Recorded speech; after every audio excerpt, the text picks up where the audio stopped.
my channel. I'm Liam. First of the non-bye rounds are done. Round 16 to be soon upon us. Interesting period, this one, with regards to trades. Some people are in all different boats with how many trades they have left, how many rookies they're still on field, / mid-prices on field, and what to do with them. At this very moment in time, it's just get the best team possible, but by saving at least 2 or 3 trades, with still 7 or 8 rounds to go. You still probably need 2 or 3 trades just for those injuries that will pop up, and possibly leaving a bit of cash with that as well. Because usually if an injury occurs, they might be getting injured in the first quarter. Alara Duncan scoring single figures and dropping 50k. If you have a little bit of cash in the bank, that could help you bring in a player of a similar capability. So it's helping you field a much better 22 than having to play a rookie on field or bring in a mid-pricer after that Primo's dropped in price. So that's probably the main aims at this stage of trading. I, at the moment, pretty much settled with a full team, but I would have Cole Danaher at F6 not viable. I prefer a Zorko, have a Haynes at D6, being a solid option, but I do have Laird in the midfield, so I'm hoping to move Haynes on in a couple of weeks to a gun midfielder. So that's what you should be looking at this stage. If you sell a rookie, it's still fine, but trying and get those top tier forwards, mids, defenders. They can give you 10, 15 points around on some of the 8 to 10 ranked players in their position, and that's over 8 weeks at a time. That's nearly 100 points, which is a fair few ranks. If you in the scheme of things. So for this week, with regards to rookies, there aren't overly many options as such, but I like in this period of time to just trade for price. If you need job security isn't the biggest worry at this very moment, because you wouldn't be wanting to play a rookie on field. You just want to save your trades to be switching those injured premiums to premiums, not a rookie as such. They could be, you want at least probably one playing in each position, but Alara midfield, you got 3 positions. If one of them could be a loophole, one could be someone scoring 40 for you. But for example, a Bramble this week saves you 15k on other mids, other rookies. Might not have the highest scoring ability, but I feel like he's got pretty decent job security, and can hold an M9, M10 spot and give you 15k to get you a. I know 15k doesn't sound like a big scheme of things, but if you fall with k short of your ideal pick, you're going to be pretty pissed. So that extra 15k does come in handy. And again, with those, if an injured Primo happens, you got that extra 15k. You could get someone that could be 5-10 points difference, and that times that by 5, 6. You can add that up 50-60 points. So try and target more price value than scoring potential with these rookies at this stage. Sharp, I don't ideally like. 140. You're not going to play him on field. He's not going to be worth much later on, because he's still got 2 weeks to make cash, and probably another 3 or 4 after that to be suitable for an upgrade or downgrade. So wouldn't be wanting to target him at all. If Reeves does get named, I would probably prefer go down to a Sitsi Palos at 102k. Gives you a loophole option, a safe one in the rucks, and gives you an extra 20k as well. As I said, could be handy difference between um, 5-10 points a week. Other options do include like a Walker, but he doesn't have the best job security. But if you do have, I would prefer like an 8 and 5 with defender mid flexibility. Again, gives you a loophole option. Not the best for this week as Gold Coast play the first game, but flexibility is pretty key as well at the back end. Ruck forwards, defender forwards, they're very handy. That's why I brought in Briggs last week for that flexibility that he can bring. And for a downgrade in incoming weeks, you can pretty much pick any rookie you want.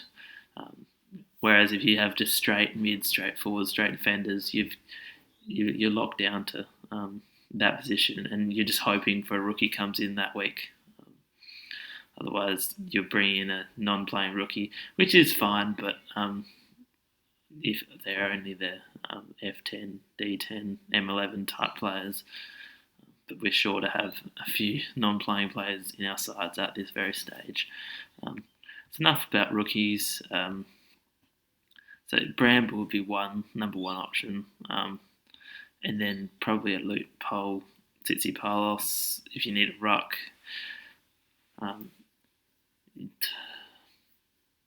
If you're talking about a Treacy, you could downgrade Treacy to him. Flynn, I would nearly hold him another week, unless he funds you a brilliant upgrade. Go down to Tsitsi Palos, and that probably gives you 2 upgrades. A Flynn downgrade. So Newcomb, he's got brilliant job security, but 140. It's just that extra 40k will be pretty handy. Come a few weeks' time, so you'll thank me for that. With regards to primos,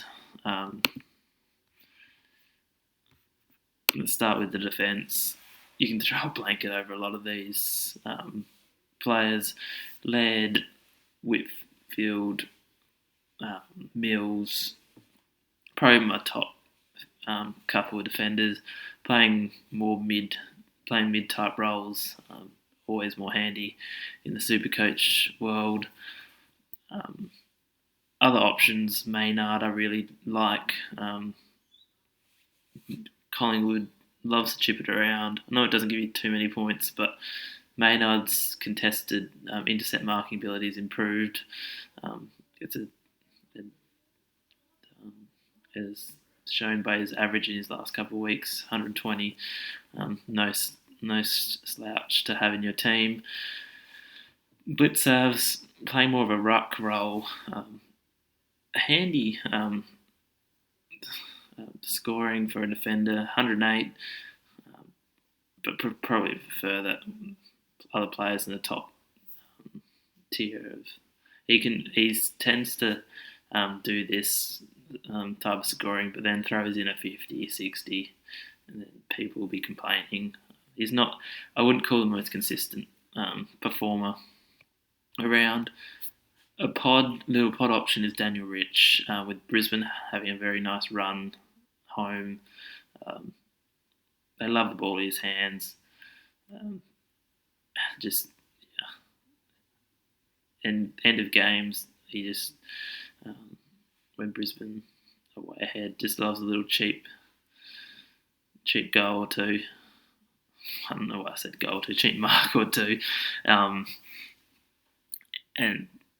tends to stand up in big moments of games. And Houston's hit a little bit of form at 460 is a solid option. Haynes, I probably wouldn't.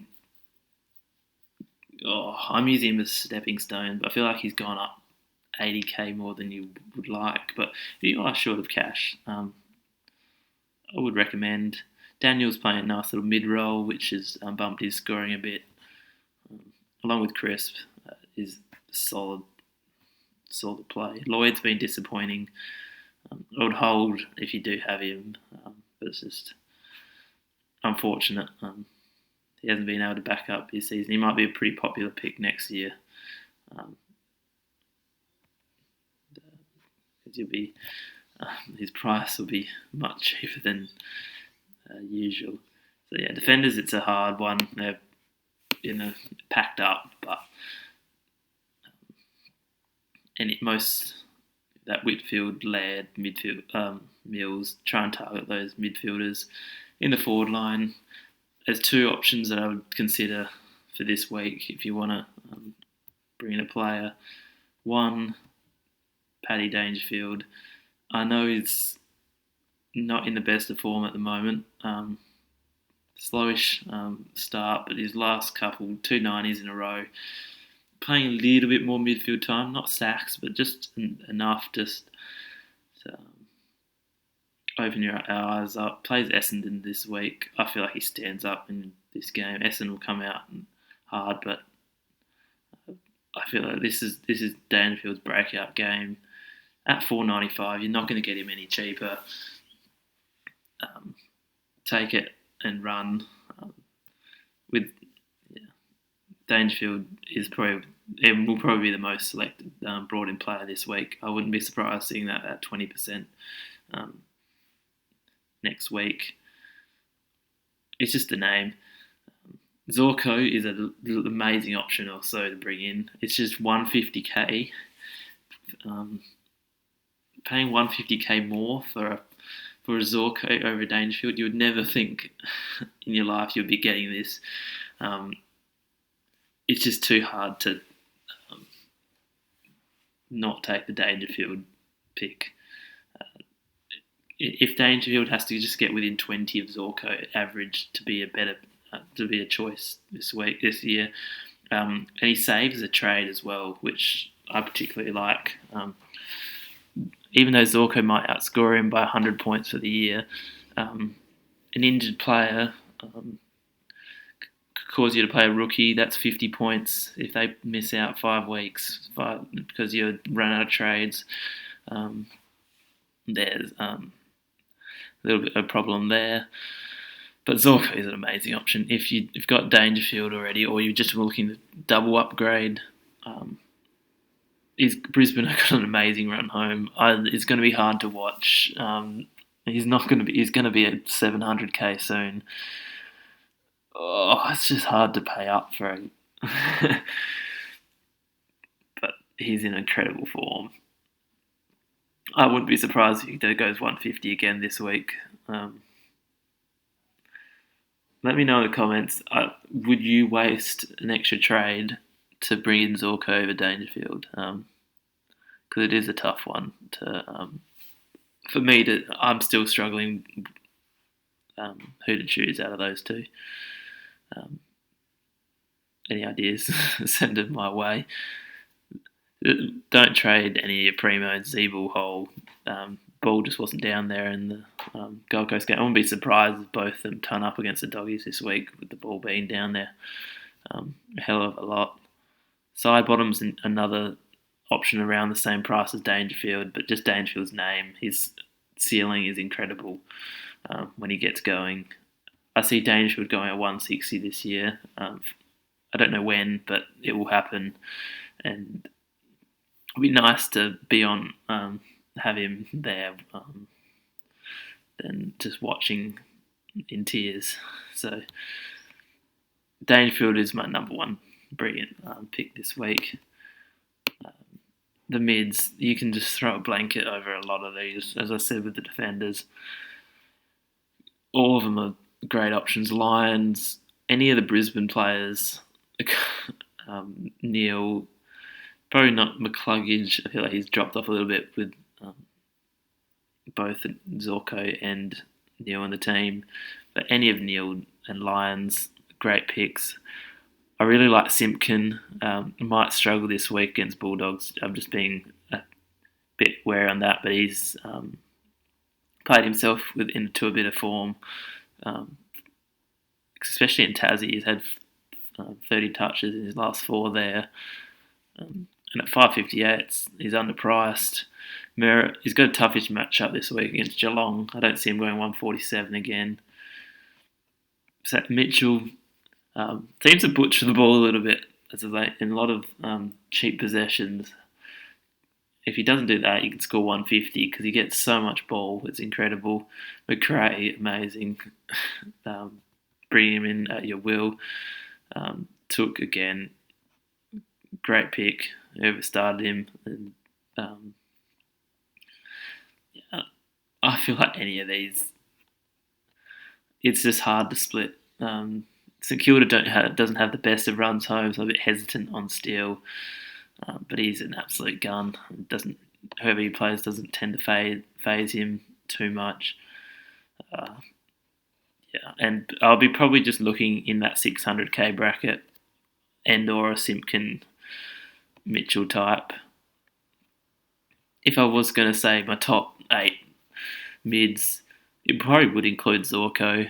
Bontempelli is certainly 1. I give McRae 2. He's just, the consistency is incredible. Lyons 3 with his run home. Still, probably 4 still. Neil 5. I haven't seen him on this list, but he's another one that he shook off a tag this week and still got to a ton. Brilliant option. Parrish probably 6. Cunnington 7. Mistook.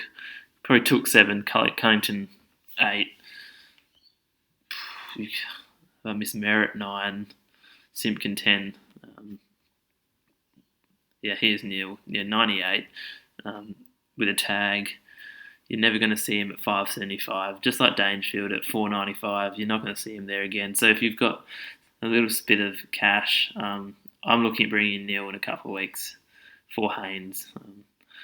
Might have to pay a little bit overs for him. Not overs, but above this 575. But what can we do?